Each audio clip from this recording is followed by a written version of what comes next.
It is Halloween Eve. Yeah, there you go, sir. That was good.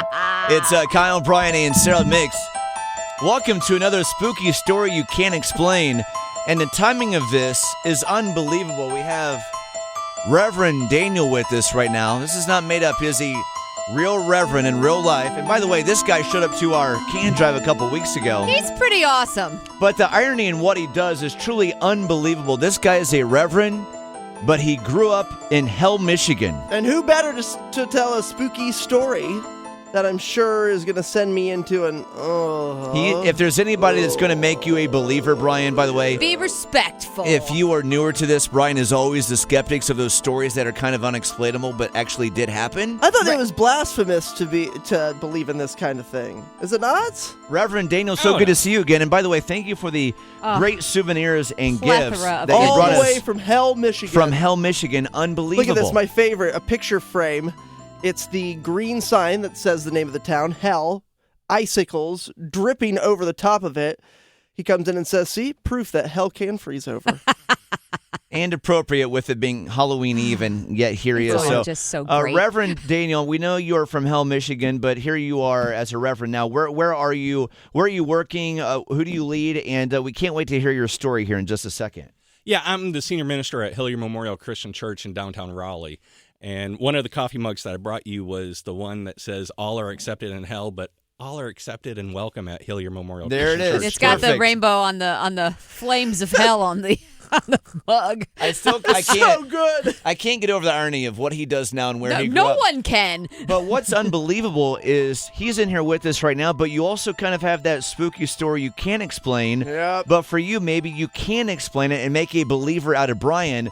So tell us about the house that you grew up in, Daniel.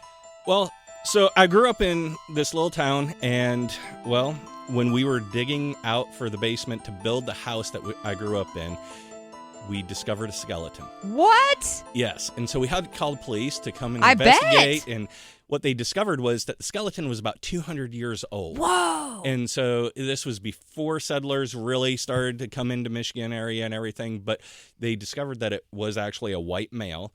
But all they had taken to, investigate these bones was the skull and the thigh bone. So when everything was determined what it was and everything, and they wouldn't give us the bones back. But my dad decided, well, there was another skeleton that they found, and they found the rest of the bones to this one. He didn't want to, tell them about it because he wanted to put them back to rest and rebury them. And so he reburied them under the house. Oh, that's a great idea. Oh, no. Your dad buried skeletons underneath the house that you grew up in? Literally under our house. And so growing up... in the ghost world, that's just like planting a spooky seed. It truly, especially when one of them had their head taken. And so growing up, the basement door would just randomly open with no reason whatsoever. And if you were home alone, there were times that you would hear those footsteps and other creepy noises going through the house. And I can just tell, Brian. Oh, yeah, he's the worst. But we always joked that it was the ghost searching for his head. Of course. See, I like the story. Yeah, but growing up, I was so freaked out. Of course. So every time that they told me to go down to the basement, I was like, no, not by myself.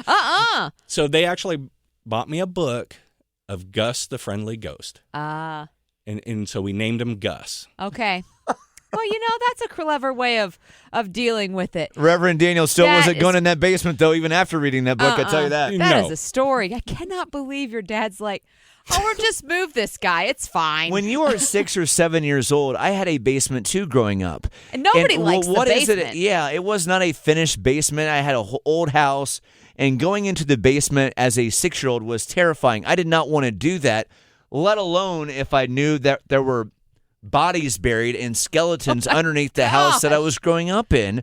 And this is the childhood that you live. That's crazy. But see, that's just the thing, is it's such an obvious story. In what way is it That's obvious? why it's fake, because it's a house and bones and buried. It's the same keyword search for Okay. every single spooky I have a story. question. It's a skeleton and a burial and the unexplained. And I'm so sorry, Reverend, that your 6 and 7-year-old self had to deal with all of that paranoia, and it's led you to believe that the supernatural exists. Your father, he buried some bones. You were a scared child. One day it may happen to And you. I have a here we question are for the today. Reverend. I'm just Question. going to roll over that. So do you think that this helped you find your faith? Oh, stop. No way. No. Well, I will say this, that you may question ghosts, but there is, of course, the Holy Ghost. Oh, yeah, I know. That's that's the third one. The Father, Son, and Holy the Ghost. Yep. Absolutely. Yep. And so absolutely believing in the Holy Ghost helps my faith tremendously. Wow, Yes, just, diplomatic answer, sir. Oh my goodness! No skeletons buried under his church, though. I guarantee that. You hasn't Reverend- dug in his church up yeah, yet. Reverend Daniel, so great to see you Thank again. you. Thank you for these unbelievable gifts from Oh, Hell, you're so Michigan welcome. Oh, my on God. Halloween Eve. And this ghost story, this spooky story we can't explain. Didn't expect that part of this, Bonus. visit. But so good to see you again. And thank you once again for helping us out with the can drive a Yes. couple weeks ago.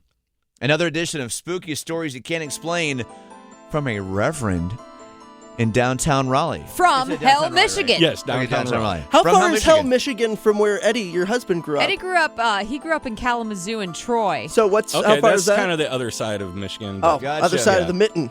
but it's Yep. near Detroit. Good to see you again. Ish. Coming up in 5 minutes, we're about to call somebody for $50,000.